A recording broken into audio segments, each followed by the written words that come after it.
कल एक शादी पे जाना था। बिजली बंद होने की वजह से कपड़े इस्त्री ना हो सके। सोचा वहां मुझे किसी ने पसंद थोड़ी करना है। ब्लू जीन की पैंट और साथ एक पुरानी चेक वाली शर्ट पहन ली। बारात बड़ी धूमधाम से शादी हॉल की तरफ गामजन थी। दूल्हे के भाई नोटों की बारिश कर रहे थे। अचानक मेरे बिल्कुल करीब 100 रुपए का नया नोट आकर गिर गया। ना चाहते हुए भी हाथ बढ़ाया और 100 रुपए का वो नोट और इसके साथ 4 5 10 10 वाले नोट भी उठा लिए।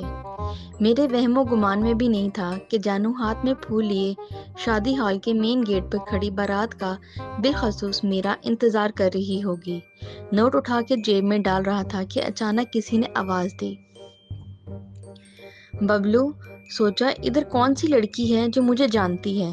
गौर से आवाज की सिमत में देखा तो वो जानू थी। मेरे तो पैरों से जमीन ही निकल गई।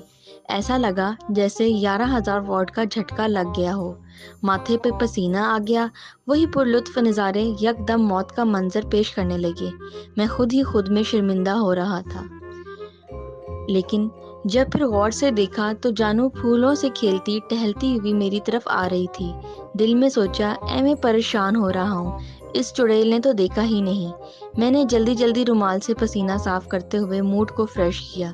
जानू आते ही मुझे कंधा मारते हुए प्यार से बोली, बबलू 100 ਦਾ ਲੋਡ ਮੈਨੂੰ करवा दे ते बाकी संभाल के रख। जान दिया चिप्स खावांगे।